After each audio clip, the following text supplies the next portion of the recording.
Hello friend, कैसे हो सभी। आप देख रहे हो डिफरेंट यूनिट क्लास, जहाँ पर आपको मैथ के सब लोग को बहुत ही अच्छी तरीके से समझाता है। दोस्तों 8 क्लास का 11 का 10 क्वेश्चन है, बहुत अच्छा क्वेश्चन है चक्रवृद्धि ब्याज का। अगर दोस्तों आपकी भी कोई भी मैथ से जुड़ी प्रॉब्लम है तो आप पूछ सकते हो। क्वेश्चन में देखो दोस्तों, क्वेश्चन कह रहे हैं किस ब्याज की दर से, मतलब आपसे दर पूछ रहा है कि 4,000 पर 4,000 रुपए है और कह रहे हैं 9 माह में एन का मान कितना दिया है, वो 9 माह। ठीक है, अब हमने यहाँ पर 3 क्यों लिखा हुआ है ये आपको आगे भी पता चलेगा। ये पूछ रहे 9 माह में 630.5 रुपए चक्रवृद्धि ब्याज प्राप्त होता है। सीआई कितना प्राप्त हो रहा है, 630.5 रुपए प्राप्त होता है यदि ब्याज प्रति तिमाही संयोजित हो। तिमाही का मतलब दोस्तों आपको पता ही है, तिमाही का मतलब क्या होता है, 3 महीने के हिसाब से।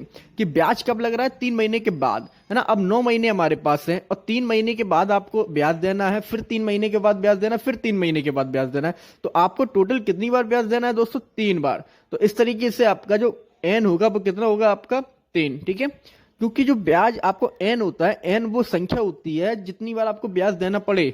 तो आपको कितनी बार देना पड़ेगा, है 3 बार, क्योंकि 3 महीने के बाद ब्याज लग रहा है आपसे, 3 महीने के। तो 9 महीने में कितने लगे हैं आपको, 3 बार आपको ब्याज देना पड़ेगा। ठीक है, अब यहाँ से पूछ रहा है कि दर बतानी है, तो सिंपल सा आपको दोस्तों वही फॉर्मूला लगाना है, ए बराबर पी कोष्टक 1 प्लस आर अपॉन 100 की पावर एन। ठीक है, अब ये फॉर्मूले में दोस्तों एक चीज और बहुत अच्छे समझने की जरूरत है, क्योंकि ये जो फॉर्मूला में एन है ना, ये एन और आर ये सब वार्षिक होती है।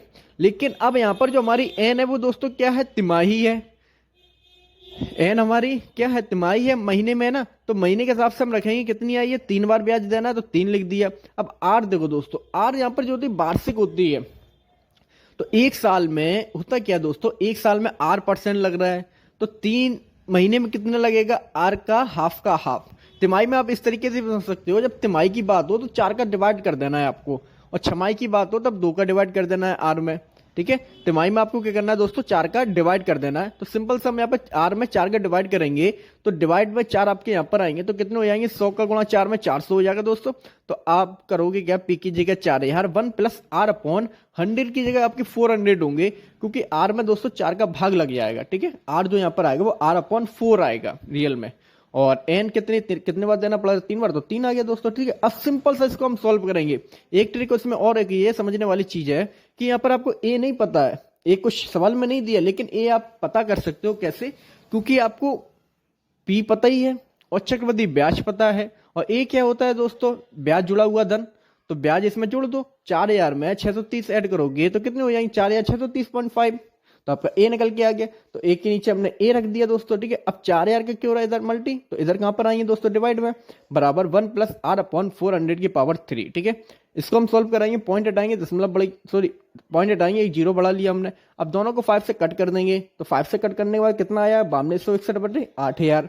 अब यहाँ पर देखो, आप क्या है, यहाँ पर क्यू आ रहा ना, तो आपका इस साइड भी दोस्तों ये किसी ना किसी संख्या का क्यूब ही होगा। तो 8,000 किसका होता है दोस्तों, 20 का, और 21 का क्यूब कितना होता है, 9261।